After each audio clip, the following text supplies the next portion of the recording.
the meeting is yours. Great. Mayor Hodgson, you want to drive tonight? Sure.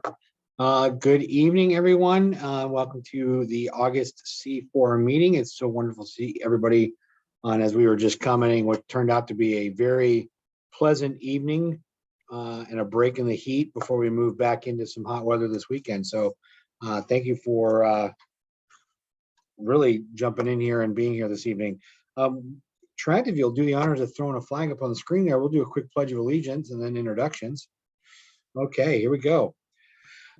I pledge allegiance to the flag of the United States of America and to the republic for which it stands, one nation, under God, indivisible, with liberty and justice for all.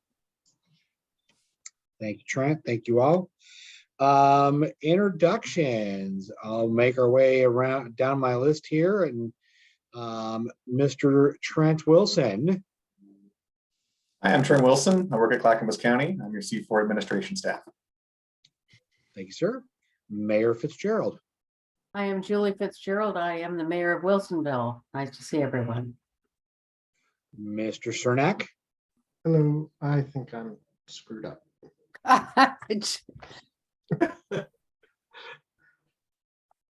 You want to try again, Kenny? I'm gonna have to leave and come back. All right, we'll catch you on when you come back. Mr. Myers.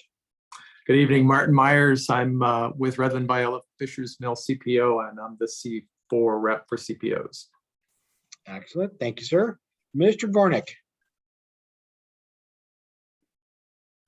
I think that's Suzanne Keel or Susan Keel instead of Mr. Gornick. It actually is. Oh, I'm well. the alternate and you get me tonight because Paul's out of town. Well, thank you for being here. Mhm. Commissioner Savas. Hello, everyone. Paul Savas, Clackamas County Commissioner. Mr. Sherman. Brett Sherman, City Councilor, City of Happy Valley. Playing with some volume here. Miss Keel. Yes, Susan Keel, Oak Lodge Water Services. And if you fill in your ballot properly, we'll be an authority very soon. All right. Councilor Lewis. Christine Lewis, Metro Council District 2. Wonderful. Thank you. Mr. Brashear. Good evening, everyone. Dwight Brashear. I'm the transit director for SMART, which is in the city of Wilsonville, and I'm the alternate, urban transit alternate, so I'm just hitching a ride tonight. Perfect. Mayor Buck. Joe Buck, Mayor of Lake Oswego. Good evening. Welcome, sir. Mayor Walters. Hi, I'm Mayor Jules Walters of West Lynn. It's nice to see everybody, and I'm enjoying a cool breeze coming through my back door. So woohoo, hallelujah. Perfect. Councilor Heisey. Hello, everyone. Kathy Heisey, Milwaukee City Council. I'm also your impenetrable, what is it? I don't know. My words aren't working today. Anyway, I'm your JPAC representative as well. Perfect. Mayor Kaiser. Scott Kaiser, Mayor Malala, Mr. Brashear's favorite city. Well, thank you. Welcome, sir. Ms. French. Oh, hi, Sherry French, Clackamas Riverwater. I'm your water district representative. Excellent. Thank you. I'm going to jump in real fast. That's actually an important update. Used to be Jim Johnson. Jim Johnson was going to be your water district representative, and Sherry's been the alternate for the last several months, but they've agreed to swap because of some scheduling conflicts that Mr. Johnson was experiencing. So Sherry is the water representative moving forward. Excellent. Well, welcome, Sherry. Appreciate to have you here. Mayor Stemple. Tammy Stemple, Mayor of Gladstone. Hello, everybody. Good to see you. Let's see. Mr. Todd Wood. Let's see. Todd Wood, Canby Area Transit, representing the small rural transit providers. Excellent. Thank you, sir. Mr. Markgraf. I'm Mark Graff, Director of Government Affairs at TriMet. And Miss Pratt. Valerie Pratt, Taunton City Councilor and Mr. Bashir's next door neighbor. Fantastic. And Kenny, you appear to be back. So Mr. Cernak.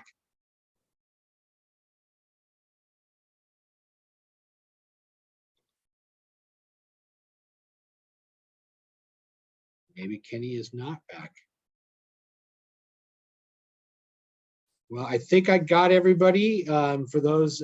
So Kenny is with us. We'll say in spirit.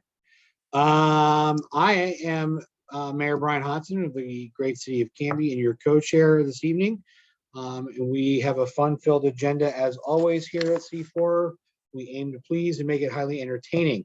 I look forward to, we recently had a Metro Mayor's meeting last week, and I got to see some of you mayors in the flesh, which was great to see because we haven't seen each other in a long time. So I look forward to C4 coming back to in person soon so that we can either fist bump, bump elbows, shake hands, break bread, or all the above. Yes, Tammy, the give hugs if warranted. So thank you all for being here. So we're going to do a regional toll advisory committee cities seat selection, and I'm going to have Trent introduce that and walk us through that piece. Before we get there, and just so that we don't forget it, can we check on the minutes real fast? I know that Mr. Myers has a recommendation in there, and I don't want to just forget it at the end of the meeting because it's right here before this. Thank you, sir. I'm jumping ahead on my agenda. And also, did you want to do a quick rundown on those that might be attendance in the other window, the attendees? Happy to do that real quick. We got a great attendee group here tonight. Heather Wills from WSP helping ODOT with their work. Jamie Laurentini from Happy Valley. Jamie Stasing is also here from Clackamas County. John Lewis from Oregon City, their transportation team. Mr. Mark Odnid from the city of Wilsonville and Smart. And Scott Turnoy also from ODOT. So got a good group. Great, thank you. Yeah, so I left off, I was so excited to get in the agenda, left off housekeeping.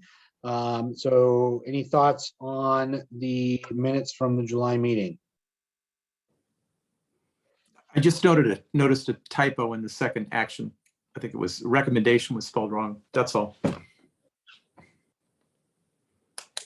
Duly noted. Thank you, sir. Any other comments, discussion items on it? I'll take a motion. Move to approve the minutes as amended. Thank you, sir. Second. We have a first and second. Any further discussion? All those in favor, hands and screens. Anyone opposed? Okay, the minutes or approval of the minutes for the last meeting pass as amended. Thank you. Now we'll move into the city seat selection for the Regional Toll Advisory Committee. Mr. Wilson. Thank you very much. So ODOT, as they are moving forward with their work to create toll programs here in the state, and as you know, one here in Clackamas County, they are putting together a group called the Regional Toll Advisory Committee. We would often call it RTAC for short. And there are a variety of seats that will be on this committee. Their first meeting is on August 24th, I think. And in your packet is sort of a list of what's going to be included in their discussion topics, etc. There are 2 seats from Clackamas County. One is a county seat, one is a city's seat. And so we've been requested to use this forum as an opportunity to host a city's discussion on who might be representing the cities of Clackamas County at RTAC. So that's what today is about. I don't see anyone specifically from that group, but Scott and maybe Heather are here to potentially help with some of that if we have technical questions. But really the choice tonight is about who would be representing maybe more than what that group will be diving into. I will just make one additional note before y'all get too far into this while I'm talking about RTAC, is as you read those materials in the letter, they specifically also call out the I-205 tolling diversion subcommittee, which is a pseudo C4 committee that we also host here. So they see, in addition to these 2 seats from Clackamas County, they also see a very clear role which we're trying to figure out what that is, but a role for this very much more localized conversation to influence or be part of that bigger discussion of RTAC. So I find that to be very encouraging from a Clackamas County perspective, that yes, there is the big regional table, and yet there's also a group focused on like the project itself, and they're using what we've already built here as a way to supplement or add on to what they're trying to do region wide. So I think that's really cool. But the conversation today is about who will be in that city's seat. I've heard 3 people email me in advance that they are interested in serving in that capacity.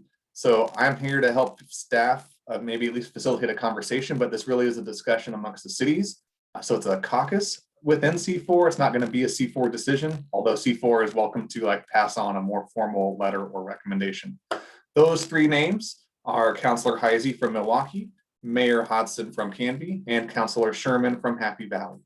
And yeah, I am happy to just help the conversation until y'all make a decision. I see that hand, Mayor Walters. Yeah, I had emailed you, I thought, asking if I or my council president could be included. If I missed that email, I apologize, but there's no system here. Like, you didn't have to name it before tonight. It's up to y'all. This is just a conversation. Okay, excellent. Councilor Sherman. Thank you, sir. And I think that, I appreciate Mayor Walters stepping up. That was really one of the thoughts I had, and kind of the concerns was that, I was hoping that someone directly on that, within one of the corridors, kind of on that route, would be able to kind of step up and lead that charge, because they really are the groups that are most directly impacted by this. So I would certainly be supportive of that. And the other individuals are all well-qualified, intelligent people who would serve well in this role. So I am happy to withdraw my name so the rest of you can step forward and serve. And plus, I would never want to be the alternate to Council President Heisey, because I always am. So that wouldn't work well. So please carry on.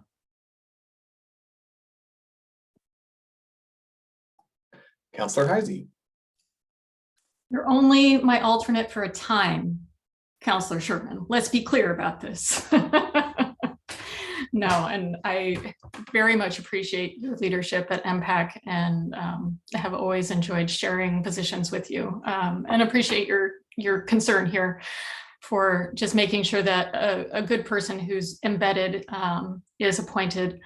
I would love to see it, and I know that the terms are open.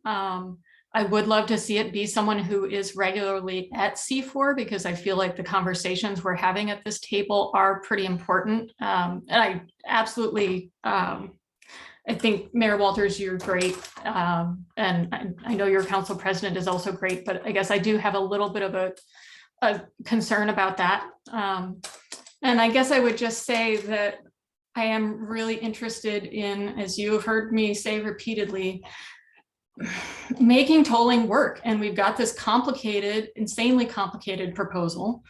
And this is the committee where all 3 different tolling projects are going to converge. And I would like to be able to be a part of the conversation at this committee, so that we make sure that what's happening in Clackamas County gets a very strong voice, because it is informing what's happening in the rest of the region. Whether or not anyone else wants to see it that way, we know that that's the case. And I'm particularly interested in making sure that we're getting those resources directed to addressing those diversion impacts and the mitigation, and making sure that we're looking at how all 3 of these pricing projects are impacting the region, impacting Clackamas County, and impacting one another, because we've effectively got 3 different things happening on our system, and I would love to see them happen at the same time, for example, and close that gap and make it a more equitable experience for Clackamas County.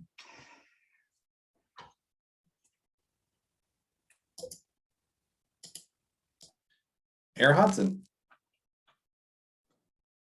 Thank you, Trent. Yeah, as a longstanding member on C4 and on the regional one, ACT has been following this piece, and being a city that will, much like West Lynn and Milwaukee and Gladstone, all on that corridor there, that's going to be impacted by this. I've been very much following this and very much engaged on this piece, and feel that as much as I would really love to be either way, I'd just like to continue to be a voice in this battle. I've made no secrets that I'm not thrilled about tolling, but I have been trying to work very much towards the goal of at least making it equitable, tolerable, make it the best that we can for us in Clackamas County, as we are the first ones to kind of roll forward with this experiment. As this goes on and it rolls out in other parts of Portland and other freeway stretches, I would very much like to help be that voice as we learn what's been working and what's not working, and how to continue to bring in, I guess, keep that spread equally amongst the areas that will end up being told in the future. So whether that is the main person or as an alternate, or if not, I will continue to be engaged and involved in this conversation as long as I can. Thanks. Thank you, Mayor Fitzgerald. Thank you. I am not nominating myself for this position, first of all. I just wanted to say that I really appreciate what everybody's saying, and just also voice something that concerns me. If anybody has a magic answer for it, this would be the time to hear it.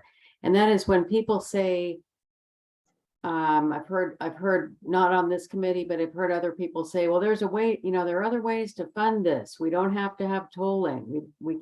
Somebody suggested income tax at a meeting I went to with another county, and that kind of facetiously.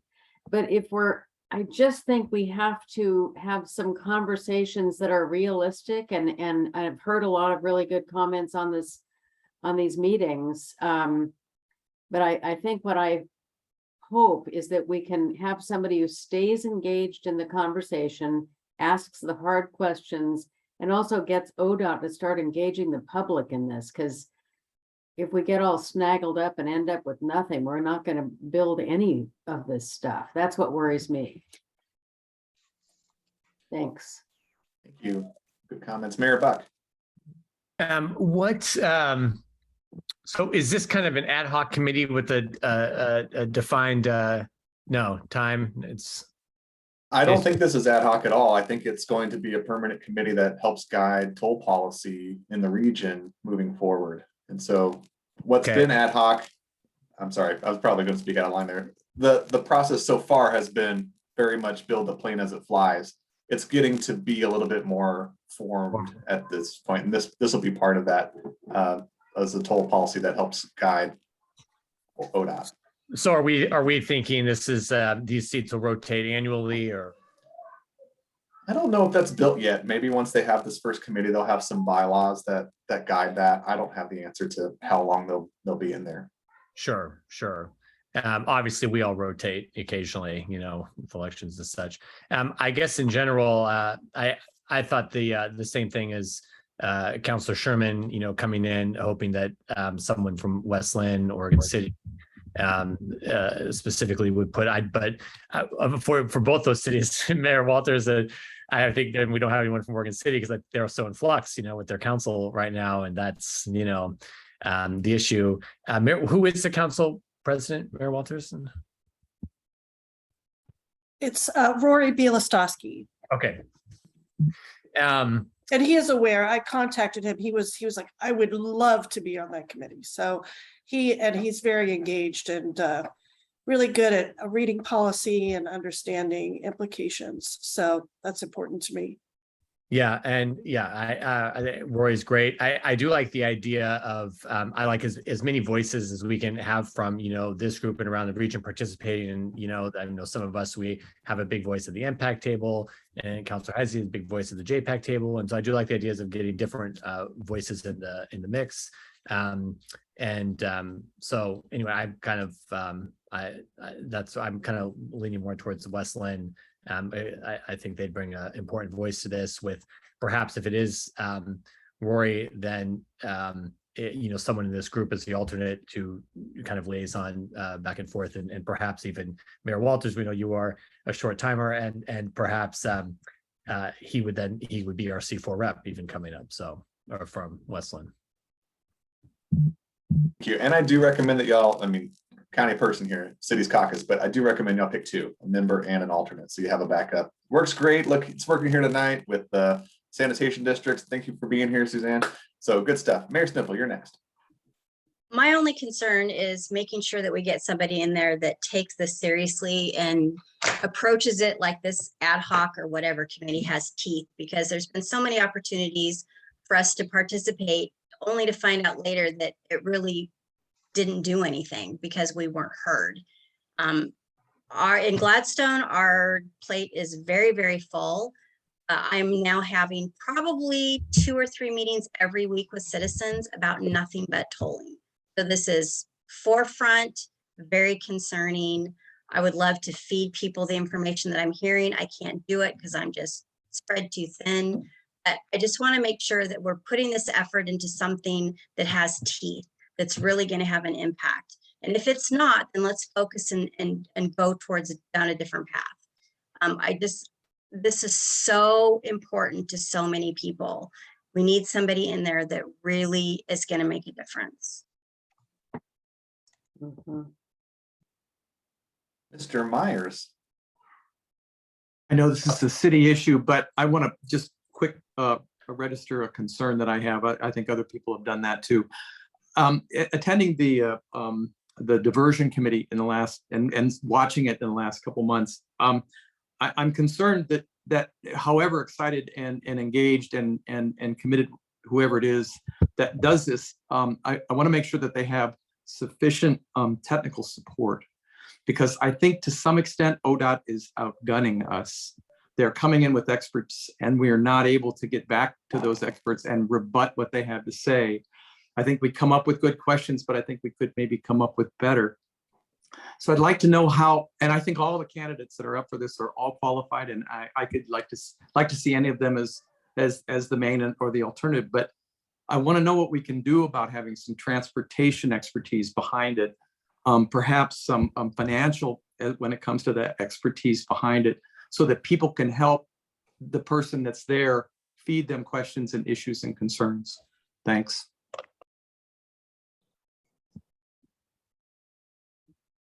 Maybe before Councilor Sherman jumps in, I'm happy to just maybe highlight the great work of the different cities throughout Clackamas County and the way that they partner with us here at the county. Tonight you have John Lewis from Oregon City, usually John Williams from West Lynn is around. Almost all of our cities have a staff person who is tracking this very, very closely. And we're all on email chains throughout the week. As needed, we are able to pull each other together really quick. So I think I'm pretty confident in saying that we have a pretty good staff team that tracks us very, very close. So I also, and I'm getting the note from one of my colleagues over here too, that we'll probably put together a small group of staff focused on tracking our attack as well. So I do think that the support will be there no matter who is selected.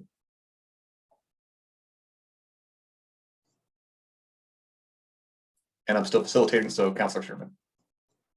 Thank you. Yeah, I think you're completely correct, and I would like to echo Council President Heisey. I think one of the things that I have found in sitting on many of these committees is you get a lot of information and you get a much better feel for the playing field as part of those committees, as part of this group as well, versus reading the minutes and looking over the handouts. And so I do think that, one of the two positions, either the main or the alternate, should definitely be from this group. And the two really should be committed to working very closely together to coordinate with representation of the various other committees, the diversion and 205 diversion subcommittee, MPAC representation, because we're getting to see these opportunities presented in different ways multiple times. And it gives us a lot, deeper insight into kind of what the thoughts are and sometimes what the opportunities are as well that wouldn't necessarily be put in writing, that we get to see as part of this presentation. So, whatever we do, let's try to make sure we have a good structure around that. And as Mr. Wilson said, with good staff support behind the scenes, or I'm sorry, Mr. Myers, I apologize for that.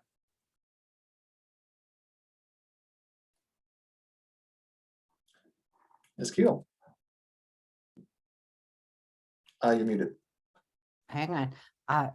I think that support is essential, the technical support, and they ought to track all the issues on each agenda because they're much more prepared to see where the problems are than the elected officials. So whomever takes it needs that, absolutely. So it should be, I think, an inherent part of any decision on who supports or who represents.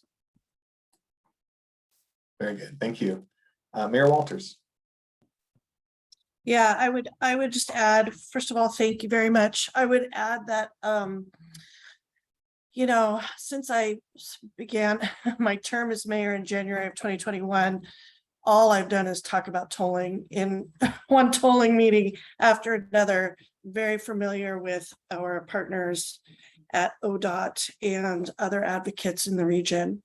So I really hear that that piece about it being somebody who's on C4. And obviously my council president is not at this time. And I'm sure everybody on this call knows that I'm running for House District 37. So I was sort of anticipating I could sit on it with him in the attendee section. And then when I stepped down, he could take over in that role and be up to speed. I think I agree with what Mayor Buck said is that Oregon City and Westland are being disproportionately impacted here, and both tolling gantries are in Westland. The bridge is in Westland. The construction's happening in Westland. My water line is being, we just had to go to the voters we're going to the voters in November for almost $18 million to replace our water line that still has life in it because ODOT won't pay for it as it's being removed during this project. So Westland has some strong advocates here, and I would feel comfortable advocating on everyone's behalf. But if you decide to go another way, I understand that too. Kathy's Councilor Heisey is amazing and does great work with JPAC, and that is also a really key piece of this as well.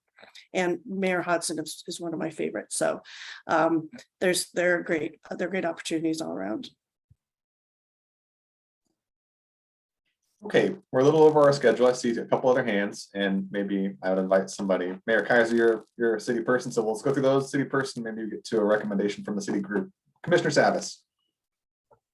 Yeah, I just want to assure everyone that what I know is that our staff, not just our Clackamas County staff, but our staff here that work for all of us are probably participating in this room right now, are really working together very well. So I'm pretty confident that we will pool our resources and make sure that whoever is the rep is getting the support. And Clackamas County, or Jamie Stasi, has been pretty great. And I know that everyone she works with, and again, I see a lot of those people in this room right now, will be there to provide the support.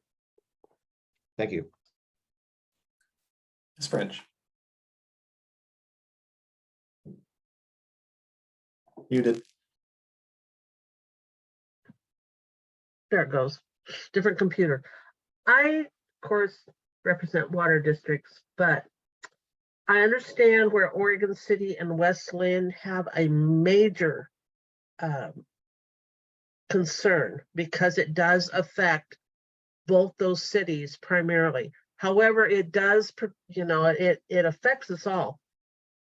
I personally think that maybe we need to kind of step back from that and Mr. Hudson from Canby, I mean, you're kind of out of the a ways away, but you are, I think, more.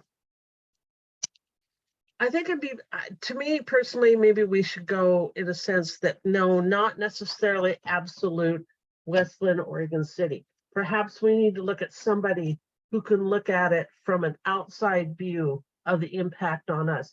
And rest assured, I mean, I'm new to C4, but in the meetings I've attended and from what I have learned over the years, you guys are a huge, you have a huge impact and you support each other no matter what they need. So I think that's the way to go. Mayor Kaiser.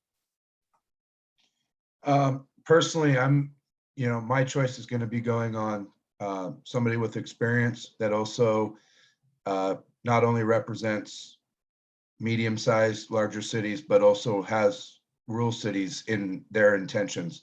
So I think Mayor Hodson's my best pick for this. He's got the experience, he's been leading, he's been a mayor for a long time, and his current intentions are to run for mayor again. He's not going to be possibly leaving our C4 group.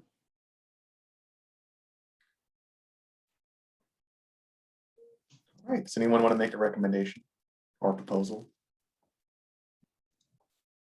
Mayor Stemple. I nominate Mayor Brian Hodson. Second. Second.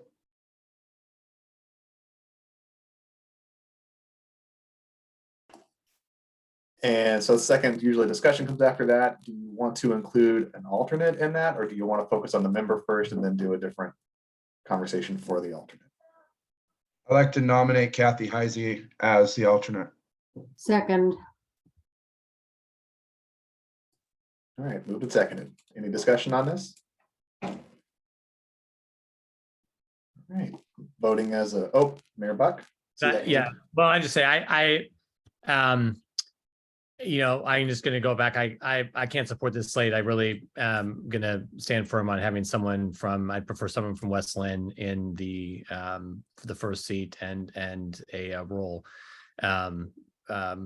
Perhaps Mayor Hodson in the alternate seat. I like that mix. But I'm sorry, I can't support this current proposal. Councilor Pratt. I just want to reiterate what Mayor Buck said. I know our city, just being on the edge of it, how involved we are. And I can't imagine what like West Lynn. They're so in the weeds of this that I think their knowledge base is going to be great and they're impacted most directly by it. So that's more what I would support. Thank you, Councilor Heisey. Yeah, and I'll just say thank you for the nomination for alternate. And if the group is truly feels that it's appropriate to have someone from Westland, I totally get that. That makes a lot of sense to me. I understand where that's coming from. I would hope that I think Mayor Walter's plan is a good one for sort of having a transition. And I appreciate that you and Rory have already thought that through. I hear what folks are saying about representation, and I absolutely think Mayor Hodson is wonderful and committed and a very strong leader. I will tell you, having been on JPAC for 2 years now almost, this is really technical stuff, and this committee in particular is going to be very technical. And I'm not tooting my own horn here, but I have spent a lot of time getting to where I understand this stuff decently. And I do feel like that is important in this work. I would be more than happy to be an alternate, but I do feel like that commitment to the technical expertise does need to be recognized. And I do very much value the input that the rural cities are bringing to this. And I feel like what I'm hearing out of this whole process is that there's a need to do something that is serving, making C4's rural cities feel like they're being more heard in this whole process. And that is very valuable feedback. And I would love to have a discussion about how to not just have these conversations at C4. I do actually mention the needs of Canby and the rural cities at the JPEC table, but I would be more than happy to talk about how I can better serve you, even though I don't represent you at that table. Your needs are important. Mayor Stemple. People are saying that this is going to be more impactful to Westland and Oregon City, and I see that, but this is not a city issue. This is a regional issue. Canby is going to be impacted by this, Gladstone, Happy Valley, all of them. So we all have an iron in this fight. Brian has got a lot of experience. He's got a lot of passion. He knows this inside and out. So just because he's from Canby, don't discount his importance in this. This is a regional issue. We cannot break this down to where it's only the city impacts. Mayor Fitzgerald. Thank you. I wanted to echo what Mayor Stemple just said and also add that though we're down at the end of the road there, Wilsonville is very impacted by this too. And we are starting, I've got a meeting at 8:30 in the morning with a bunch of citizens who are all fired up. And so we have a similar issue of a lot of people living near the gantry. So definitely a regional issue. And I think I really appreciate the time that these candidates are willing to put into this, because it is a demanding role. And so I agree, it's a regional issue, not just one city. Thanks.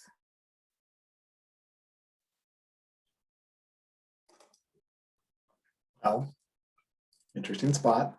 A lot of good friends here. A lot of good points. Mayor Kaiser, I see that hand. I stand by the nominations. Can we call for a vote? The nomination is a slate presently with Mayor Hodson as the primary, and I believe it was Councilor Heisey as the alternate. That's what I have here. Okay, so I'm going to ask you to use your raise hand feature so we can see it, because I think this is going to get interesting. Let's call that vote.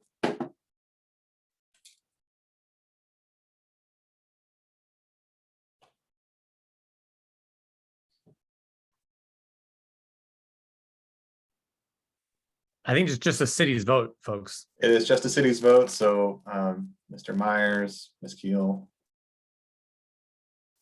So I see 4 hands, and there are 1, 2, 3, 4, 5 additional cities that are not raised. So that's a no, 4 to 5. So I'd like maybe- the nomination of Council President Roy B. From Westland and in the primary, and Mayor Hodson as the alternate.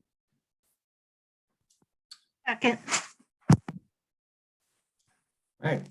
Do we want to just do the vote, or do we want to do the questions? Or do the discussion? Mayor Fitzgerald? You're muted. For discussion, I wanted to make a point that I do think Councilor Heisey would be an important part of our slate. I guess we're just doing one slate at a time. I didn't get in there fast enough. Thanks for that comment. Might be the next one. We'll see how this goes. Mayor Hodson. Thanks, Trent. I really do appreciate the kind words from Mayor Stemple and Mayor Kaiser and the rest of you as well. And I appreciate that very much. I'm going to be engaged in this no matter what, because yes, Canby 7 miles away from Oregon City, and where the gantries is going to go. But the diversion piece is going to be impactful to rural Clackamas County, and I just think Clackamas County, period. The regional argument aspect of it all is valid. This is a regional impact. We're the first ones to experience this, and as often as I have been told by many that it was a legislative decision, there isn't a whole lot that we can do that we as electeds can do, except make it the best we can. Clackamas County for the longest time has been considered a third priority in many aspects in regards to transportation in our area. And we've done a tremendous amount of work to get us to the point where we are being taken seriously. And I think this group, in its current state, that we've got some tremendous leaders here in being with that. With those things being said, I do think that Councilor Heisey does have tremendous acumen for what's going on and can add value to these groups and these conversations. So I would ask that and I appreciate again the comments and whatnot about my leadership and my involvement, but I will say that I think having Councilor Heisey on there is important. My involvement will not wane. I will still be involved. I still will want to know when these meetings occur, and I will be there as best as I can, as many of us can be to many of these things, and be involved. So I will hear it at C4. I will hear it at the Diversion Committee. I will hear it at the R1 Act. Doesn't mean that I'm not engaged in being involved. And I know that with staff support from Clackamas County, from Milwaukee, and the likes, we're all going to need to be on this and engaged in making our voices heard. So I believe it was Mayor Buck, you made the initial piece, and I appreciate that. Thank you. But I'd be willing to, if it's, the West Lynn Consortium and Councilor Heisey. Sorry, did I jump the gun there, Kathy? That I ask that you maybe amend your motion to include her, and I'll be the alternate to the alternate to the alternate. Thank you, Mayor Hudson. Yeah, if that's okay with the group, I'll amend my motion to replace Mayor Hudson with Council President Heisey as the alternate. And I agree with all those points. I think Council President Heisey brings a really good perspective and knowledge to this discussion. Okay, Mayor Stemple. I'm uncomfortable supporting anybody that hasn't been a part of C4. I don't know this person that we're putting out there is the lead. This is something that's critical. And I don't know this person. I don't know where they're coming from. I want to make sure that whoever's out there representing us represents what our citizens want, which is no tolling. I am very hesitant to put anybody in there that I don't know their stance or that is pro tolling. Because I can tell you with all of the meetings that I'm having, there is not one person that I have talked to in the past year in my city that is pro tolling. Nobody. And I want to make sure that that's what we get when we put somebody forward for this, not somebody that we don't know. Mayor Kaiser. I have an issue with putting somebody into either spot that is pro tolling. Councilor Heisey has mentioned that she wants to make this as palatable as possible. I want to make this go away because that's honestly, she made comment to understanding the rural aspects of Clackamas County. That's not the rural aspect. The rural aspect is we don't want tolling. So I have an issue, number one, with West Lynn. You have a mayor that's running for state office, a council president that we don't know. We all agreed that we wanted representation from C4, and I would say that's from our current C4 board. That's all I have to say. You, Councilor Sherman. Mayor Kaiser, I appreciate that feedback, and I think the role though in this situation, being just anti-tolling and going into this role may not be as effective as I think we would want it to be. The committee that they're putting together is not going to be a debate over whether tolling is good or bad. It's about how do we work within that framework to make it as fair and equitable and able to be deployed in a way that actually works as possible. So yeah, you can go in and really kind of try to push back. And I think, pushing back in the right way makes sense. But going into this, if we are putting somebody in place who sees their role as just to go in and say no to this committee, that's not going to be a voice in this committee. That's not going to help us in any way, unfortunately. At least my opinion, of course. So I think we just need to kind of have that, make sure that we're putting someone in place that can push back and knows how far to push, but also kind of knows how to move the ball in a way that will benefit us if it still moves down the path, because that's otherwise we don't have a voice. So I will agree that not knowing the council president from West Lynn does give me a little bit of pause. Mayor Walters, I would like support you 100% in this role. And I do agree with the perspective that I'd like to have a known commodity in there, a known quantity in there as our lead representation. I will listen to the slates that are offered up next. Thank you. Yeah, I was just going to quickly say, sorry. I understand everyone's concerns. Rory's is extremely intelligent, but he's doing an excellent job in his role. And so I know but it's hard if you haven't met him yourself or seen him in action. So also I'm hearing your feedback about this isn't just a West Lynn issue, which makes me feel like perhaps it is best to have Councillor Heisey as the representative on this group and West Lynn as the alternate, because Councillor Heisey does have the JPAC experience and all of the technical knowledge that you might be looking for. So if the slate were to be reversed, I think I would be comfortable with that if people were comfortable with that.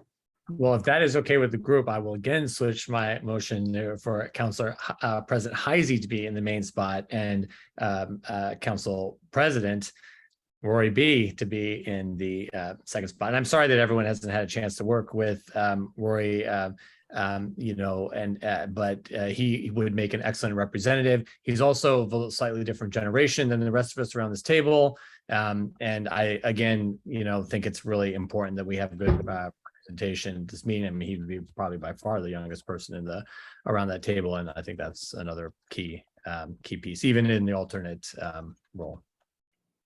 Councilor Heisey, I see that hand before we go that far. I believe Councilor Pratt had the second to that motion. Yeah, I will second the third version of this motion. Thank you. Councilor Heisey, discussion. Wow, we're really taking Robert's rules for a ride tonight. I appreciate you raising that, Mayor Buck, because you reminded me that one of the things that they ask you to think about for this appointment is whatever sort of diversity goes into it. And you're right that Rory does bring, I think he would probably be the only, is he Generation Z? I don't know which generation we're on anymore. Anyway, he would probably be the only Gen Z appointee to the committee. So I'm happy to accept either nomination. I just wanted to raise that as a different way to think about this. And I don't know Rory personally, but I do know his work, and I know he's a smart guy and committed.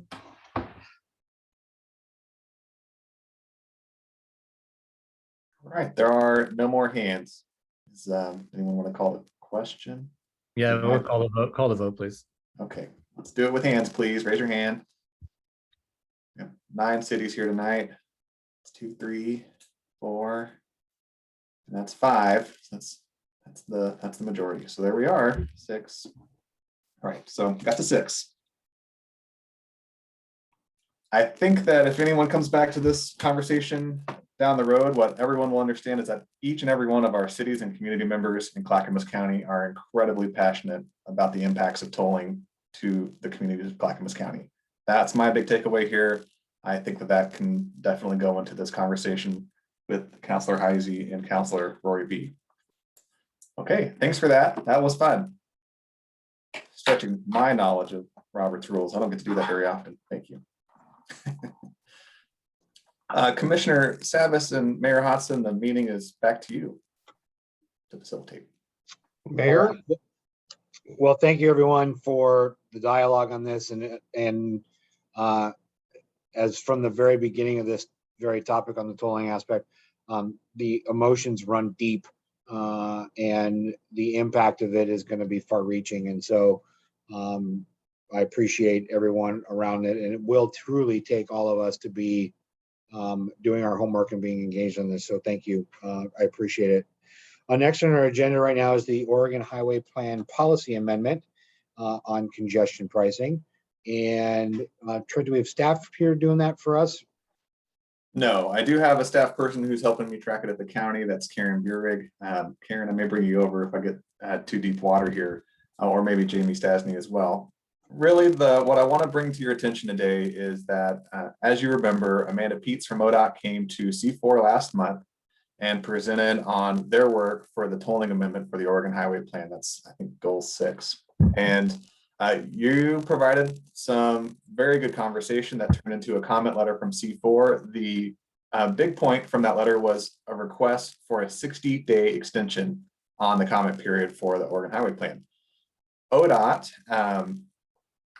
obliged that request up to 45 days. And so the comment period is now extended to September 15. I would say that's a very successful effort on your part.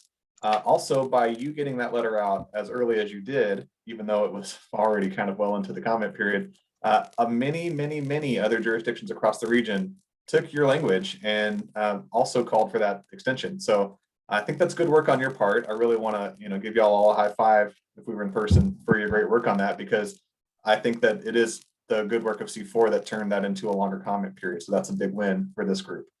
But the request of we need more time so that we can provide more in-depth feedback to this begs a second question, which is, what do you want to get more into the weeds on for your comments back to ODOT? So here's our proposal from staff, is that we listen to you a little bit more about your feelings on the Oregon Highway Plan. You get to talk about tolling a lot. This is a little bit nuanced because this is something just a little bit different from what we normally get specific to 205. We provided a few discussion questions on page 11 of your packet. There's 3 of them. They're very broad. Mostly what we want to do is hear y'all respond to those questions or any other comments and questions you'd like to share. And staff is listening carefully. We're recording this meeting. We'll go back and listen to it, and we'll take this conversation and turn it into a draft letter that you will get to see at your September C4 meeting. So this is really an open discussion time for you to respond to those questions, the Oregon Highway Plan amendment, in a little bit more depth than what we talked about last month, which was specifically around the amount of time. This is more about the details, and you don't have to have an exact proposal today. I know that Mayor of Wilsonville has recently emailed me a proposal just this evening. I have one also from Mr. Myers with a very specific language. Happy to read any of those things, but mostly letting y'all know that we can use those to craft your formal letter for September, hoping this could maybe be discussion time. That's my introduction, but this is your meeting. So back to you, Mayor Hodson and Commissioner Savas.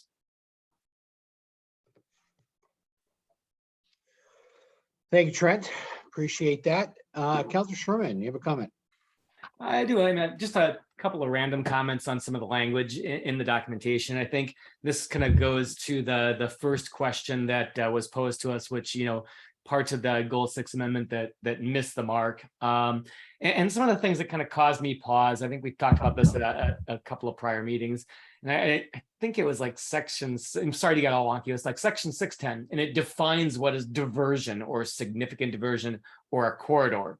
And it was really specific, really prescriptive. And I think that being that detailed, and actually, and I don't remember which committee it was, and I apologize, but at one point I asked that question. I think it might have been the Diversion Subcommittee. And my question was, this specific language seems to just make it so that ODOT doesn't have to pay for as much, just makes it a lot narrower. And the ODOT person said, yes, it's guardrails. I have a hard time with that. I have a lot of heartburn with that. So one of my comments would be to be more flexible or more creative in the language, rather than saying a corridor is a 1 mile wide area that only runs in the same direction that is parallel to the major highway. That doesn't make sense to me. So that's one comment would be to be more flexible in that language and allow a little bit more. By being so specific, it really hamstrings ODOT from actually being able to deal with diversion. The whole notion of like Anybody that's driving less than 3 miles doesn't count as diversion. Diversion's only semis that come off the highway, no. So I disagree with that language. Couple other just general comments. One of the comments was about, and I think it's in the agreement between Metro and ODOT, they talk about having like significant regional voices in the committees, making sure we have representation from a regional level. And I just want to make sure that that is documented and detailed in this information, so that we do have an appropriate number of regional voices that are making a difference in this conversation.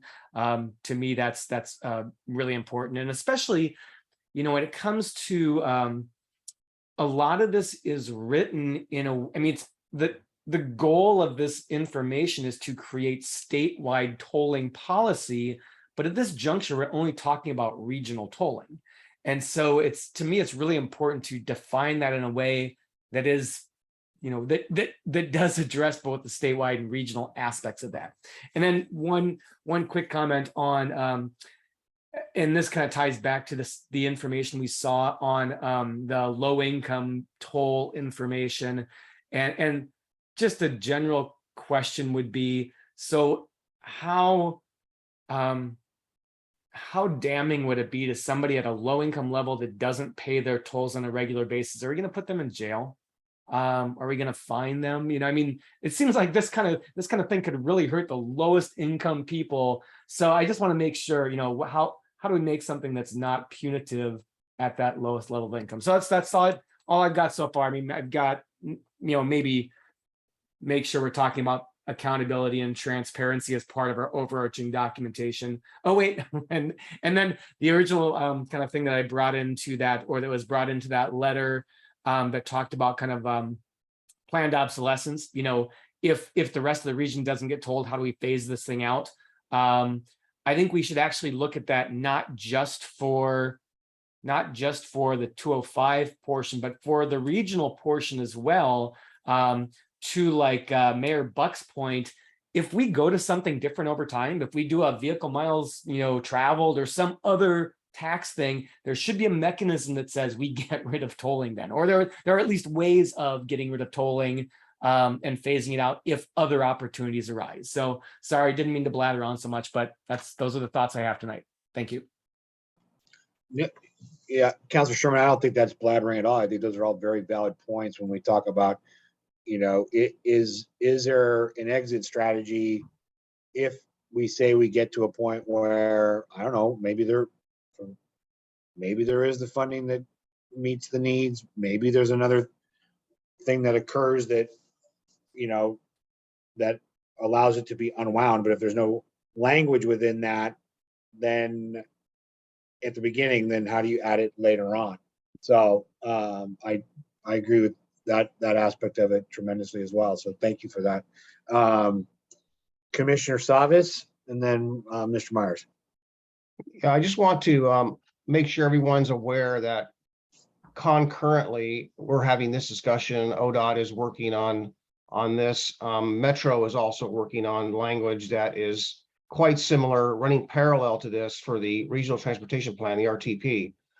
And so they don't really say the same thing. In some places they do. But my concern is that from looking at some of the language and how some of these processes are occurring, they seem to be, language that seems to be created really without our input. And I'll give you an example. I think that's something that ought to be in there. So I think there ought to be a minimum standards or requirements or a state of readiness. I've said this before any area is told to make sure we accomplish the goals, right? And when I see language in the RTP, suggested language that says no new capacity will be built until congestion price, that congestion pricing must be used prior to any new capacity being added, suggests that it's already a foregone conclusion that congestion pricing is going to be the be all solve all problems. And I have a problem with that because there's areas, and we know what they are, We're sitting on one right now where it's not going to solve our problems. It's not ready.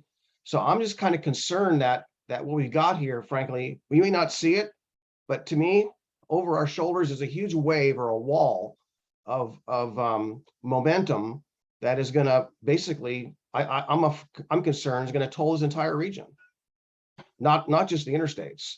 So unless we have a minimum standards of what's acceptable to accomplish the goals that we have created as a region, I'm not adverse to those goals, but we just can't assume that without any minimum standards that somehow congestion pricing is going to be the solution for everything. It's not. One other aspect I think that's important is making sure that the impacts, I know we've hashed this over and over and over, but simply pushing people off the highway to relieve congestion does not really result in an answer or whether or not you need capacity for a road. That's just one angle of looking at that particular policy that was crafted as draft language.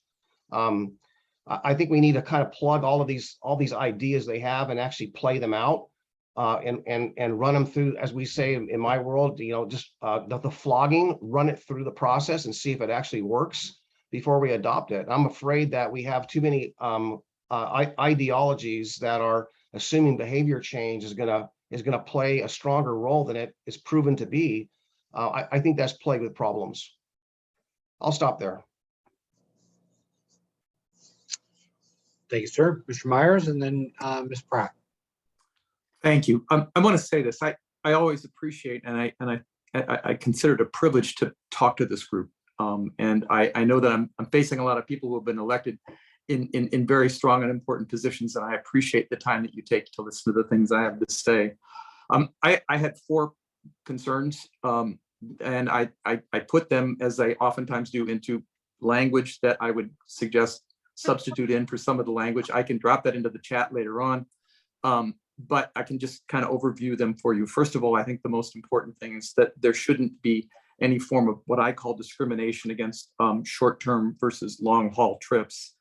I think this is very important. I think we have to put it out there as a recommendation from this group, and to strike some of the language that goes the other way. The second thing is, thinking on this, I don't understand why there's not a sunset provision. Why the assumption is that tolling will last forever. And I want to make sure that we're historically on the right side of this. And I think we want to propose to ODOT that they add a sunset provision, that once the bridge has been paid for, once the financing has been paid for, that perhaps with this sole exception of maintenance, that we attempt, that ODOT work towards as a co-equal goal, sunsetting these provisions and returning it to a freeway. That's the second concern I have with it. The third one is more along the lines of the equity. I understand and very much appreciate the need to take equity into consideration and people who have been historically disadvantaged. But I'm going to tell you, we're going to have tolls, and at some point there's going to be Teslas in the left lane going through with hardly a stop, while there are people pulling over on the right median, looking under the seats and passing the hat to try and find the toll. We're talking about 2 very different economic groups here, a whole spectrum of economic groups, and we're going to toll them all essentially the same way and then apply some equity to a different group.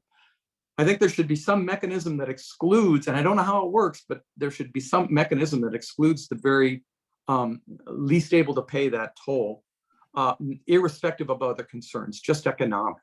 So I have a third provision that I kind of drafted on that. And the final one I thought of after I had sent my recommendations on to the county. I'd like to put somewhere in here as an acknowledgement and perhaps a goal that tolling is one of the most regressive forms of taxation that exists. This kind of goes with my third comment. I don't know how to weave that in, but I think it should be perhaps said, and I want ODOT to acknowledge it. It's something we all know about, it's something we talk about, but I don't hear it as part of the actual dialogue. So those are my 4 points. Like I said, I'll drop the technical language into the chat. And again, I appreciate you listening to me. Martin, thank you. You are always very thoughtful on how you present those points, and especially on this matter, you've always come with language in mind to be able to articulate what we're trying to get accomplished here. And I like the points that you've brought up. I think that when we're looking at the sunset piece, which I know that's what, Councilor Sherman brought up as well. But we also know the insatiable appetite for road funding that the state has. And what does that become later down the road for more within the metro region, and however that grows. We jump the river and make a run down the freeway of I-5 to, Kaiser or Woodburn, and then down to Kaiser. Is that now part of the metro area? And how does that tolling grow, right? So thank you for that. I appreciate it. Ms. Pratt.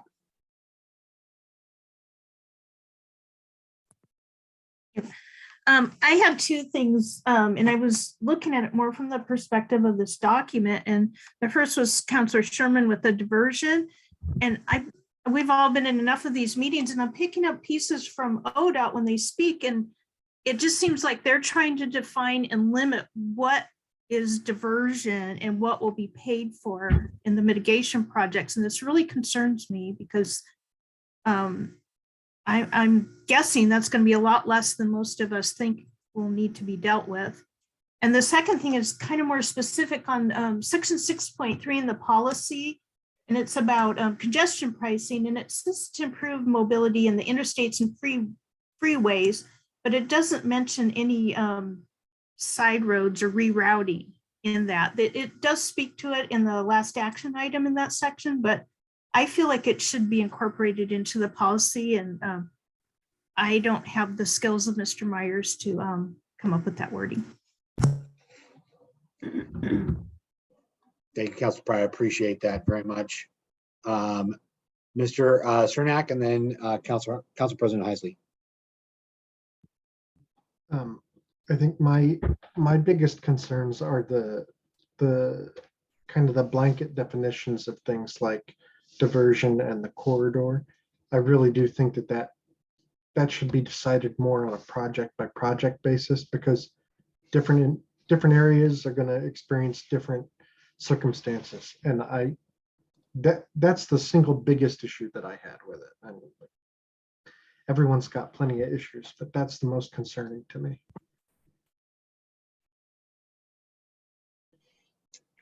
Thank you, sir. I was just reading Commissioner Savis's point in the comments here about, that we're conflating the issue of congestion pricing with tolling, and that they are significantly different, right? So tolling, I think, speaks to more of that flat rate. Everyone pays that rate going through, and the congestion pricing is that hydraulic pricing based on traffic flow and trying to meet those perhaps I'm drawing a blank on it, but just the environmental aspect of things. I mean, Commissioner Savis, and I'll get to you in a second there, Council President Heisey, is that kind of where your take on it is? Are you asking me, Mayor? Yes, sir. Yeah, when I'm looking at section 6 and everything below it, I mean, there are, they do separate it here and there, but I think what's missing, again, I'll try to say it a little bit differently. What's missing is there needs to be a backstop that where appropriate, let's just say, I'll use those words, where appropriate, because if there is not a safe way to utilize congestion pricing, and it pushes people off the freeway into a more dangerous situation and plugs up our roads, that's not a good outcome. Perhaps, but in other areas where there is a lot of alternatives and there's a lot of transit, it's probably a good tool. So I think having minimum standards somewhere in there is important. But my concern is that this is under the same chapter, at the very top of the chapter, tolling and congestion pricing, and we're kind of treating them the same. We're calling them out a little bit differently, but we're not talking about backstops or minimum standards. And I think that has to be part and parcel of the work. If that helps, sorry. No, it does. Thank you, sir. Council President Heisey.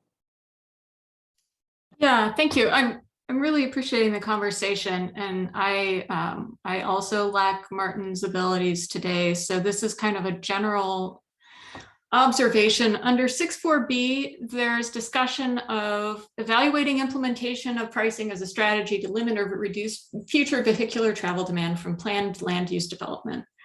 It's basically the only place in here that land use is really mentioned. And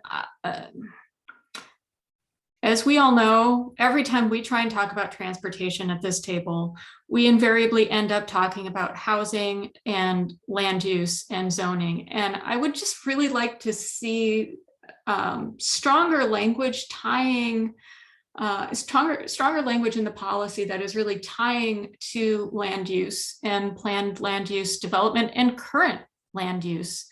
And my goal in that would really be to force ODOT to talk to other agencies and other people outside of the ODOT silo around the work that they're doing here. I think that all of this tolling work, all of the congestion pricing conversation really needs to be grounded in place. And that means moving this conversation beyond just being within ODOT's usual realm. I don't know how to put that. Good luck, Trent, but I'll think about it more. As many of us know, in our roles as elected, sometimes we come up with the ideas or we punch holes in ideas, and staff comes through and helps us wordsmith those things. So, Council President Heisey, I'm with you in terms of, yes, especially when you get to 8 o'clock at night and you're like, I've been talking all day. And I think the joke is, you know, at least for us men, when we run out after about 20,000 words, we're pretty much done for the day. So I'm with you on the wordsmithing piece. Mayor Buck, and then Ms. French. Oh, God, we'll still have my chair. Thanks, Mayor Hudson. So is there a, I see in a couple spots in here, they talk about the prioritization, the order in which they will spend the funds. And one comes up in the kind of active transportation section, that's not what it's called. And another down in the use of revenue section down 6.11. So and I'm not sure if this is what the policy is saying, but it seems to be prioritizing paying off the bonds, these kind of construction bonds first, and then moving into whether it's projects that will make roads safer for, you know, walking, biking, alternative forms of transportation, or whether it's other mitigation. Is there, I think it needs to happen concurrently. I don't think we can wait 20, plus years, 2 decades for any of the mitigation, any of these improvements, or whether it's active transportation, other safety improvements along the corridor to be made. So I don't know if anyone can, if there's anyone on the call that can answer, quickly about just that one point. Then I have another point in terms of the order of. Joe, that's a good question, because I think that came up, or that conversation about the diversion committee this last meeting about how, in what order were things going to be implemented and or paid for, and how is that going to be looked at?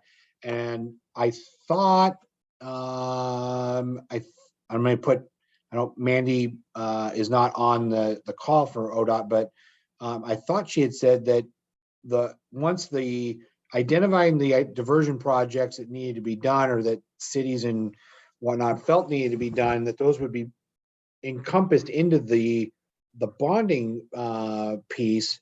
Thank you, Councilor Lewis. Is that the waterfall piece that you're talking about? Okay. Did you want to speak to that piece, since I don't have the chart, but they do have their starting draft of what they call the waterfall. The water starts at the top and it comes down, and there is a brief stop along the way for diversion, but but we need to dig in. We maybe at the next meeting need to have that chart up on the screen and give some real feedback. Okay, that's a great suggestion. So in a way, it's a little like trickle down economics and how that, sorry, I digress. But thank you, Councilor Lewis, on that. Does that kind of help Mayor Buck on that? Yeah, Okay. no, that helps. So I agree. Yeah, we have to dig into that more. Also, I mean, we've all discussed around the, you know, the impacts from diversion in the corridor. And I mean, I don't know how, you know, they would word it in the policy, but, you know, strictly, it just seems like it's impacts are going to be, you know, different from the area. I mean, they do talk about the project specific NEPA process. I mean, for us, you know, here in Clackamas with I-205, I don't know when we're going to have the results of that, you know, to know. I mean, you know, so it seems giving feedback on this in 60 days, we're not going to know what the NEPA process is going to say. I just wish that wasn't so strictly defined to that 1 mile radius and arterials going in the same direction. And I mean, as we know, I mean, in a nice grid, you know, tight, dense urban area, sure, you're going to have those parallel corridors, but I mean, that's not how all of our areas are designed. And often, you know, you have to zig and then zag, right? So my other question was, well, yeah, no, it was just around the NEPA process and the timeline there, but I don't think we're not gonna have any of that information right before our feedback on this tolling process is due. So interjecting real quick, and this is help for my friends, thanks the Beatles to highlight that often, but mitigations that qualify with the NEPA, that's what's going to get funded first. So whatever NEPA identifies as required mitigation, that's going to get funded first. And everything else will be net revenue. That's where the waterfall comes in. Hopefully the bigger buckets aren't at the top, which they are, giant multi-million-dollar project, obviously. And then NEPA, and then whatever else comes after that. It's net revenue. So, and they're already telling us there's not a lot of net revenue left. So that's kind of the order of things. It'll be tricky. So that's why what you're talking about, that 1 mile, you know, guardrail, that's important. It's a really important part of this conversation. Thank you. Yep. Thanks, Mayor Buck. Sherry. Thank you. Well, I'm still back to on like 6.7a. It says action. There was an article in the paper that said, and it was from Metro that said, well, you know, it would cost about $85 a month if you're using the bridge. But then I go back to this action thing, and we're back to low income, people of color. I mean, older people, disability. And yes, I understand all that, but some of these little action things are a little bit, I mean, I would like to know how the funding to process all this is. They're doing this, it's the cart before the horse. And I mean, it's just, and then the populations, the communities underrepresented by transportation projects. Are they talking, and I'm just hypothetical, are they talking like maybe Molalla? I mean, they're way out there. I mean, I'm sure there's people that commute, but so would they get a discount? Or, you know, people that live in, you know, Woodburn? I mean, this whole thing is just backwards to me, and there's no justification for it. I don't care how they phrase it. You know, they're putting this in, and then they're saying, we're doing this. Oh, and yeah, we'll let you know what it's going to cost you.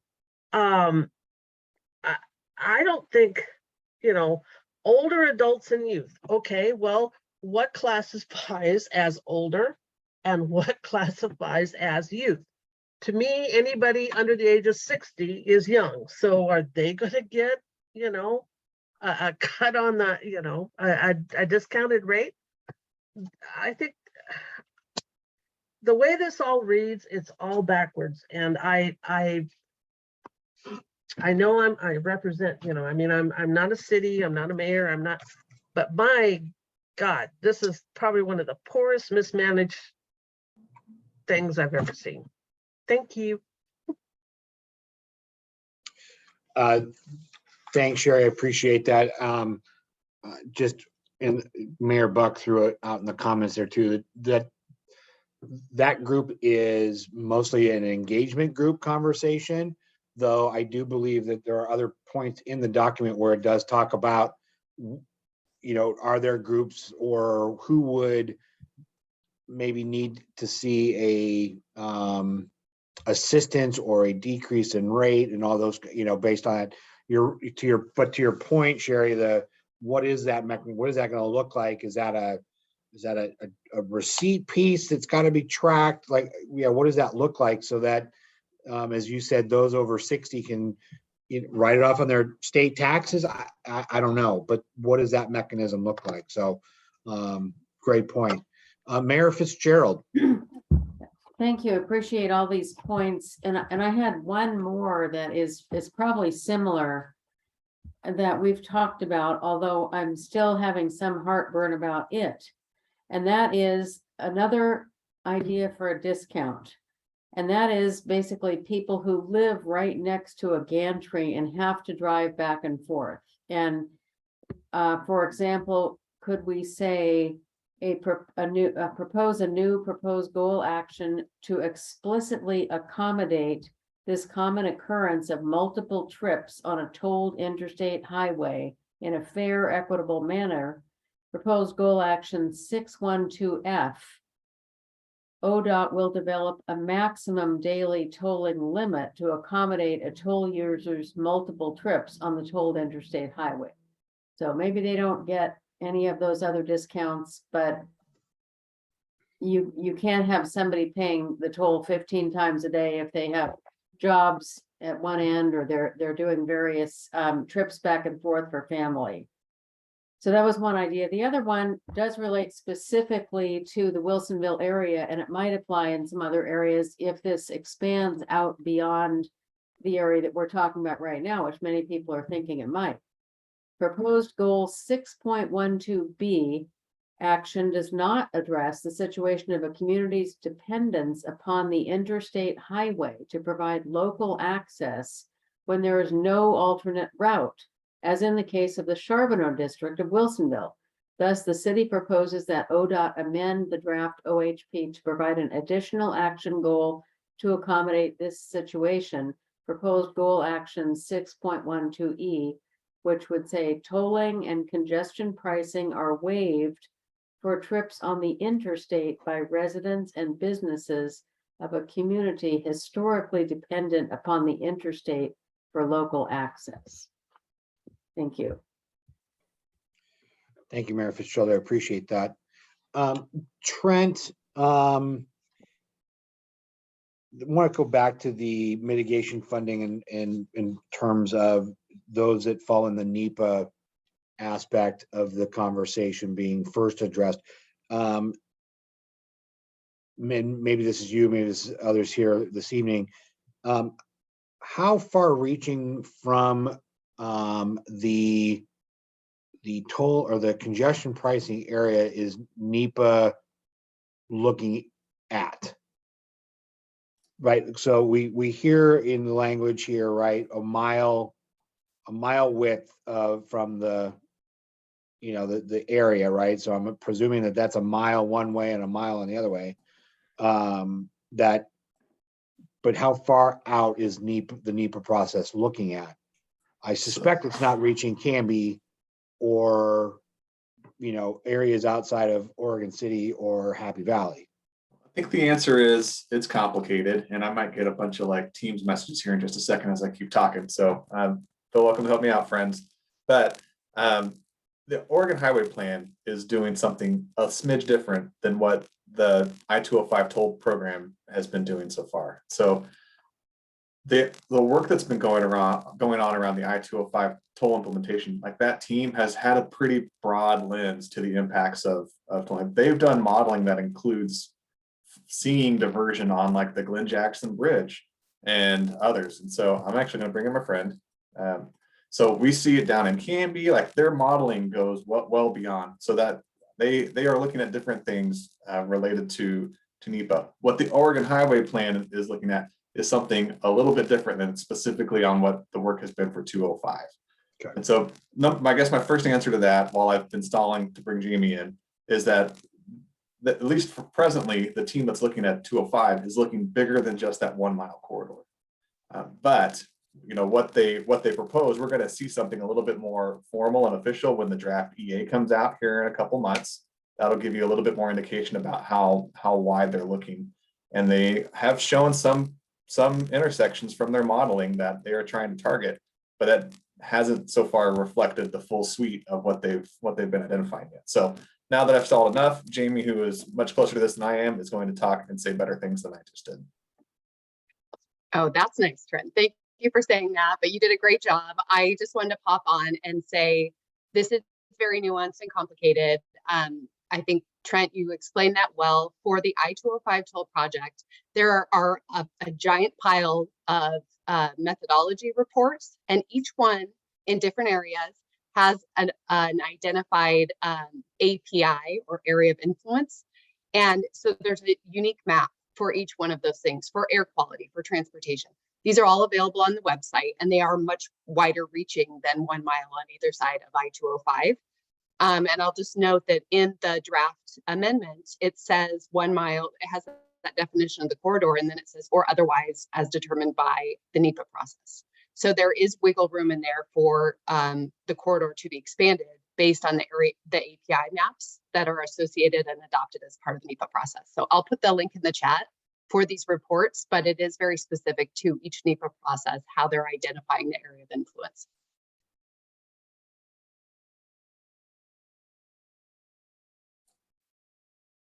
I think, though, that's part of that question, though, of what your comments are trying to accomplish, right? You've talked about like the 1 mile corridor, and Jamie just kind of read the language from the OHP. It's like 1 mile or whatever's captured in, the NEPA process. Is that sufficient for you? And I think that's the question that you're being asked in providing these comments for the Oregon Highway Plan tolling amendment is, do you feel like that captures what you need it to capture appropriately when you think about the I-205 project?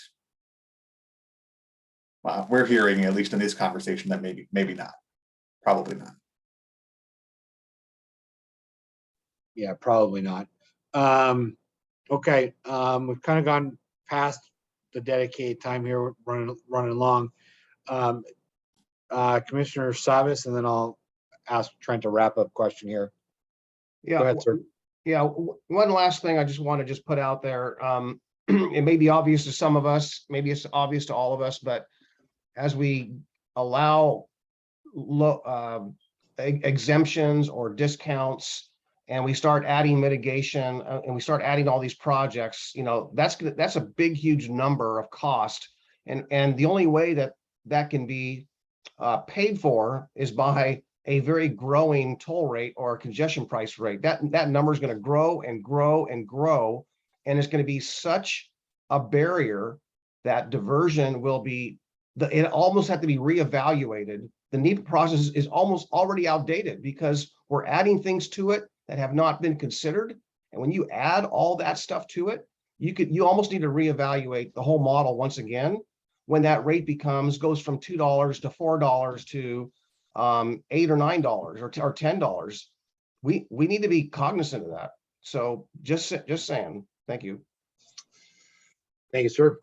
So Trent, you laid out 3 pretty good questions for us to consider this evening.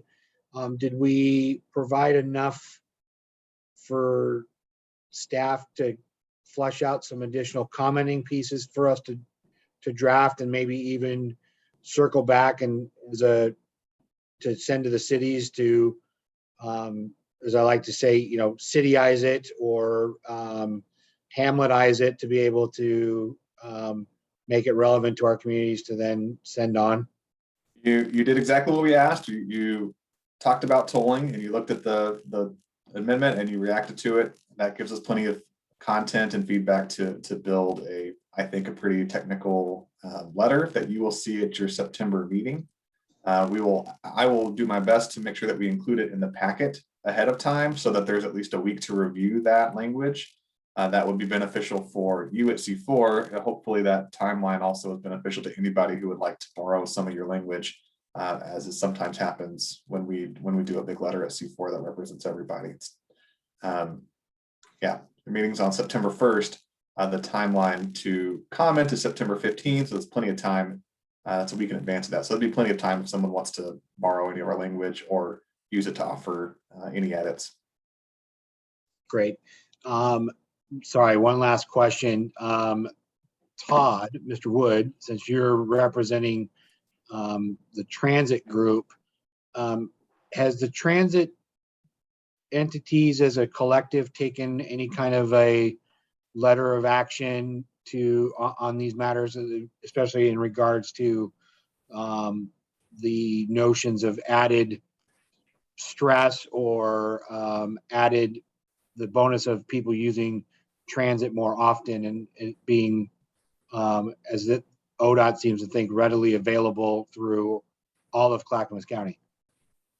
I'm gonna send them a letter, and I can't speak for TriMet, but as far as Clackamas County goes, we've met with ODOT repeatedly, and they asked us for a list of items that we said would help us mitigate some of this, and most of us threw out a massive list. I think I asked for about $1 million worth of, it might have been $3 million between buses, transit stations, and equipment.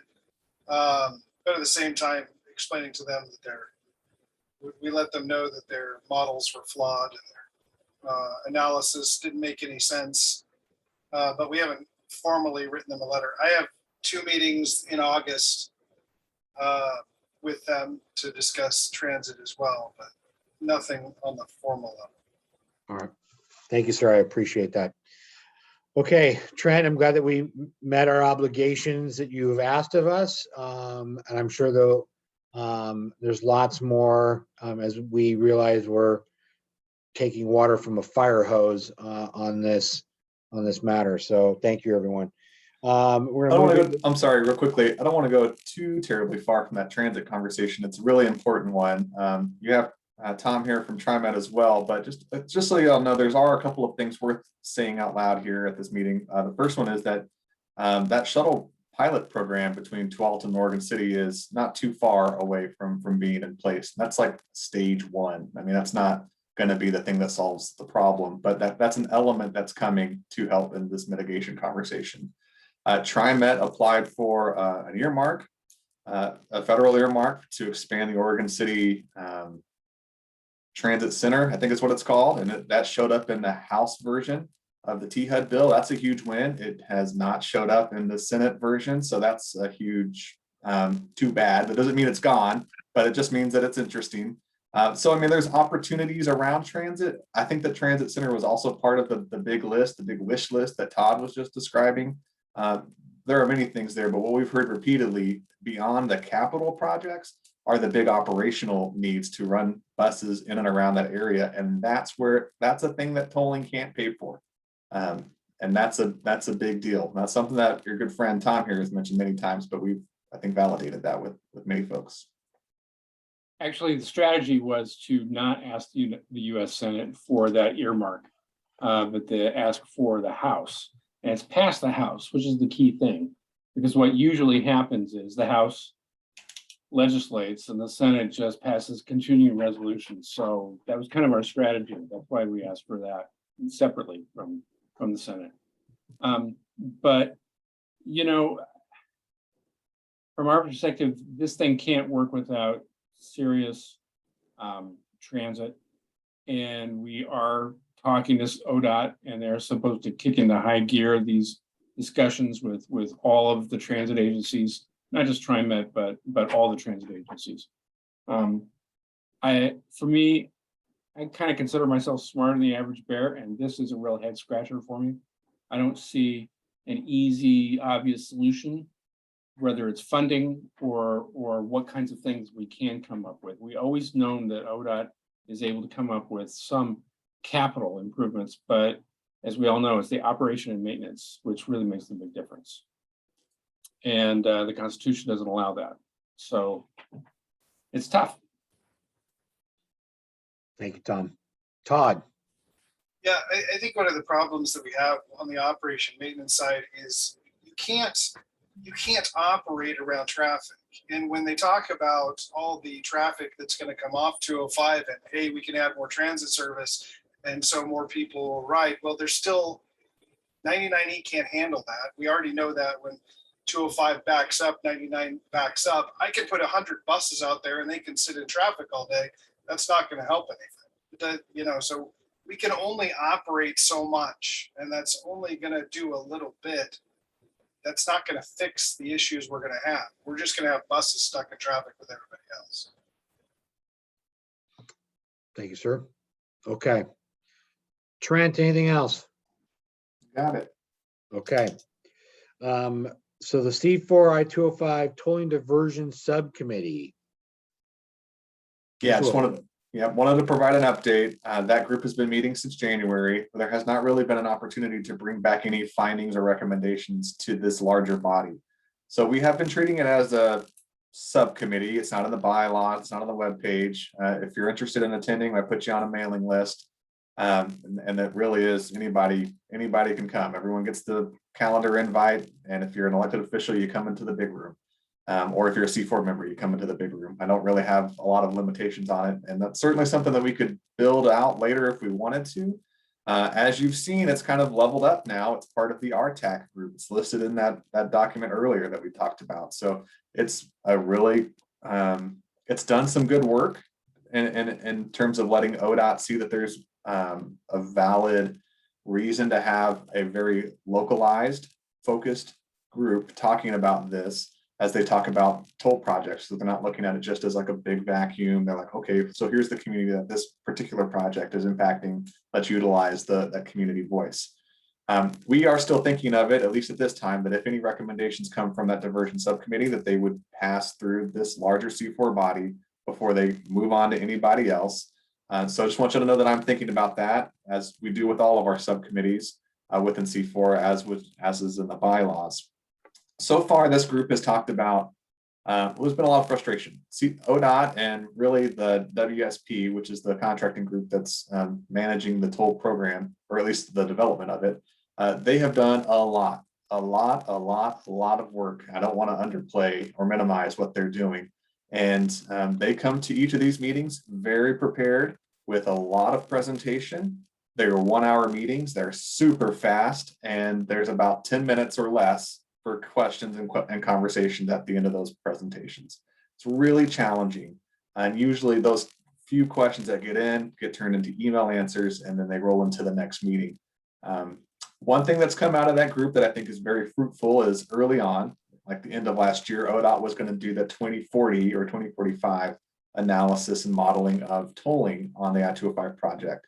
It's not only this group, but this group was really a key advocate to turn that into the 2027 modeling as well. So they got both and out of that. I think that was a huge win for this group because they continued to bang the drum, for lack of a better phrase, to make sure that came out. That created a little bit of a delay in their work.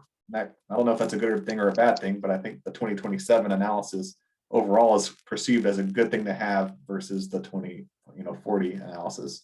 So that's been a big element that's come out of their work. What's happening now is that those teams, ODOT and WSP, they are meeting with staff from all of the cities and the county and other communities here in the month of August.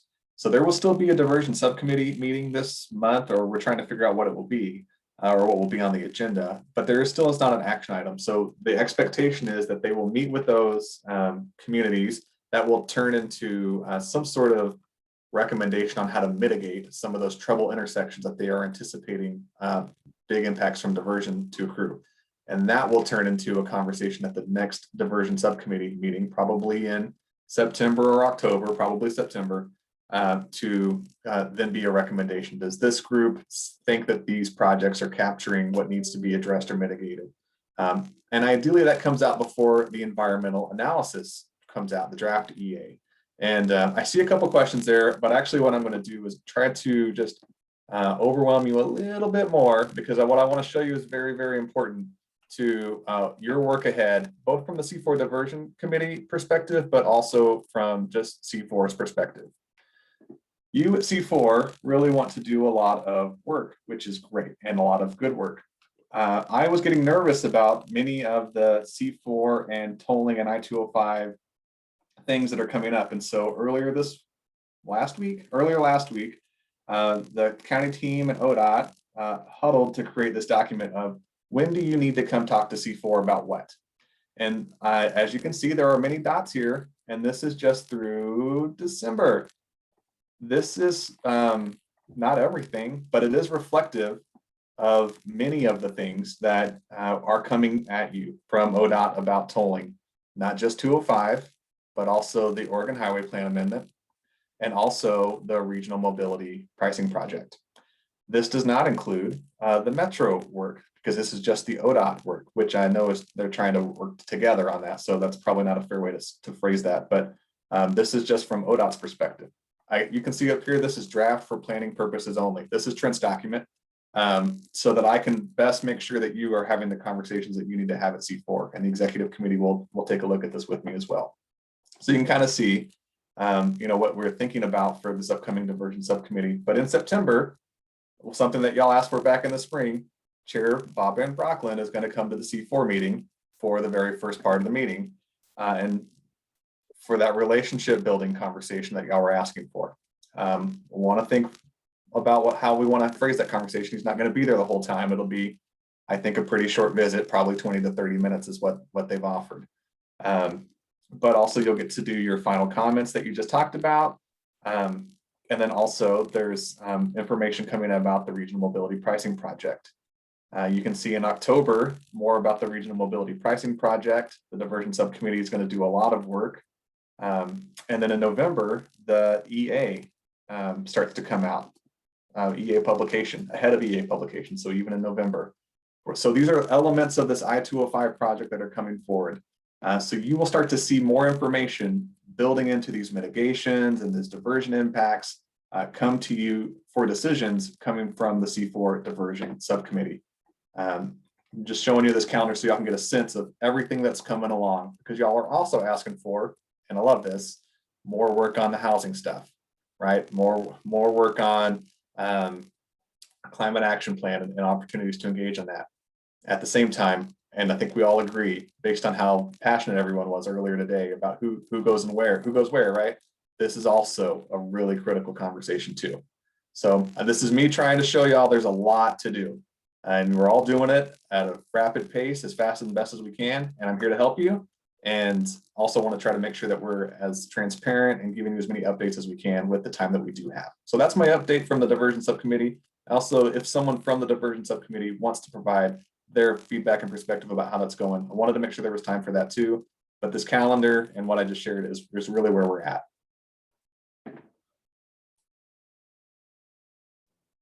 Thank you, Trent. I appreciate you sharing that with the group here to just kind of show us, how much more water we're going to be hit with here in the coming months. So thank you. Council President Heisey and then Commissioner Savas. Well, now I know that I do need to ask for reimbursement from the city somehow for my new eyeglass prescription, because I will be blind by the end of December from reading all of these documents. But what I really wanted to say was just a shout out for getting on the Diversion Subcommittee list, even if you can't make those meetings, because they are public meetings and Trent records them all, and you can listen to them while you angrily chop vegetables for dinner. Definitely don't do that with a knife while you're watching those. Not safe. Don't recommend that. Not a recommendation from the county. All liability removed. It is my goal to update our webpage to include those recordings. I'm also going to start putting the recordings from the C4 Metro Subcommittee on the webpage. In the past, we haven't always done that, but I've gotten that request recently. So that's a way that we're going to try to level up and make C4 a little bit more accessible, is we do have all these recordings, and these are really important conversations for communities. And I think many of y'all would like to point to those conversations to your constituents as you talk to them about some of these conversations. Please give me a little bit of time, because we're sort of trying to backfill some of those recordings and conversations. So it'll take some time, but the web page will start to be updated with that information. Thank you, Trent. Commissioner Savas. Yeah, back to the C4 Diversion Subcommittee update. What I'm going to suggest for consideration is for that committee as a product for consideration of the group is what I typed in earlier in the chat, where it says no congestion pricing shall be implemented along any section of a roadway or highway if no alternatives are in place, such as transit, parallel roads, or a frontage road.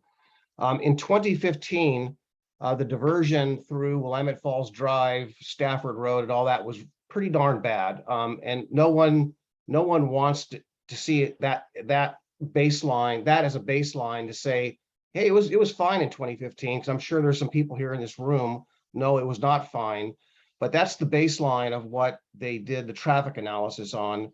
And they used it from 2015 to 2027. It showed diversion. It showed extended travel times along Highway 43 of over 13 minutes, additional on top of the delays that are already there. As an example, it showed impacts all the way to through Canby and up to Aurora. So there's a lot of good information in there. I suggest you all take a look at it. But I'm just quite concerned that if we don't accomplish the regional goals, then there's only one goal that gets accomplished, and that's revenue generation. It's extraction. It's not about climate. It's no longer about climate. It's no longer about adding transit. There's no means to do that. And we're trusting, frankly, all the smart staff in transportation to come up with a solution for this section of the corridor, and nothing's been proffered forward. So in absence of no good idea other than mitigation, what's suggested here is going to be woefully unacceptable, especially to the folks in Oregon City, West Linn.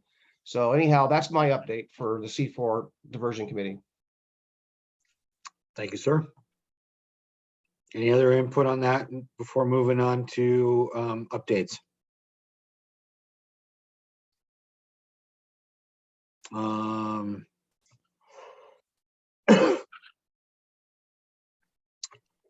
There's a comment there from Scott about. Yes, so ODOT is also moving forward with a program called the Great Streets funding program, and we are going to be working that through CTAC. I think actually they talked about it this morning. So I think what he's saying is there's even more ODOT stuff that we could be working on, including STIP, the State Transportation Improvement Plan, Enhanced Project. That was in I think next month we'll have an update on the STIP 100% list. So we are watching some of these things. Thanks, Scott, for being here from ODOT. Appreciate you being in the room. But yeah, Great Streets is going to work its way to the staff level first. So you may hear about that from your teams locally. Okay, we're running over. So updates and other business. JPAC impact updates. JPAC first. Nothing. I mean, I can give you the 30-second overview. We did hear about the first round on RAFA allocations, just the initial draft funding examples. It was a complicated conversation. We heard about the earthquake-ready Burnside Bridge, and we had a presentation about the Better Bus Program. If you're curious about any of those, I'm happy to share my notes.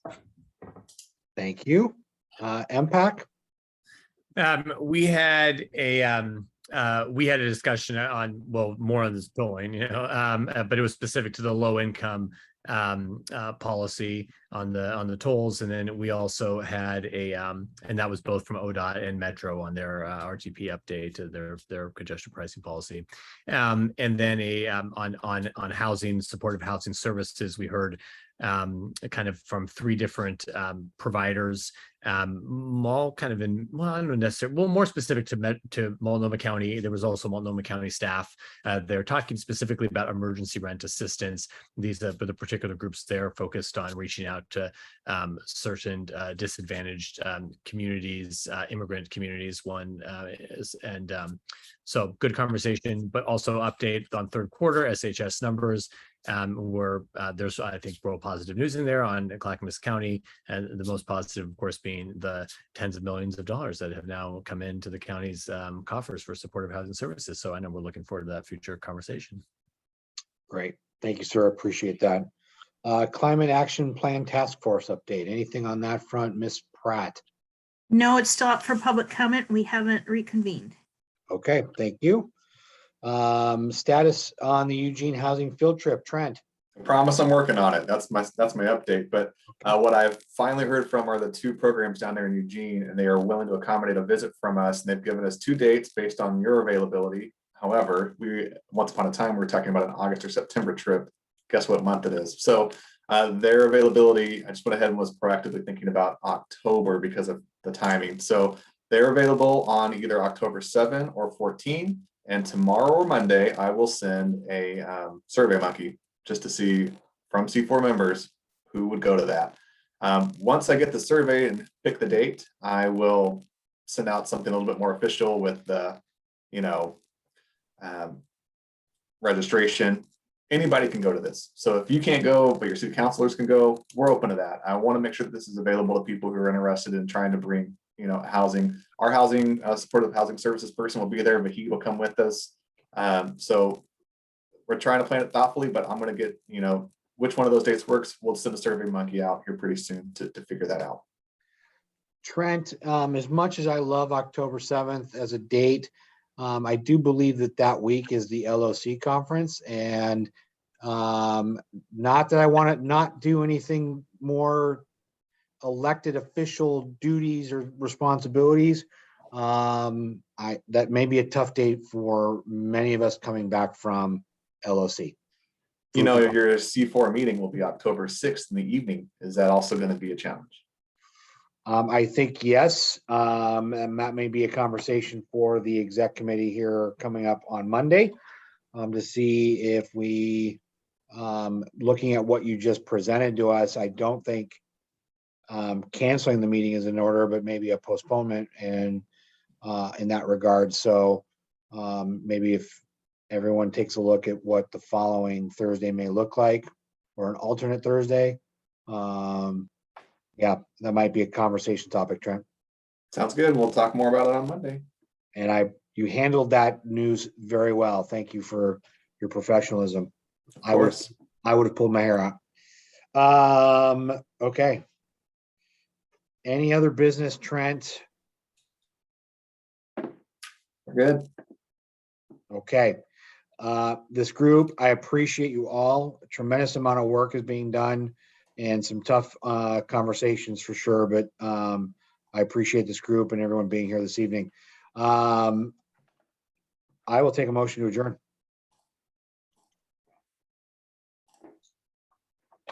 So moved. I saw Susan mouth, so moved. And do I have a second? Second. Thank you, Mayor Fitzgerald. All those in favor?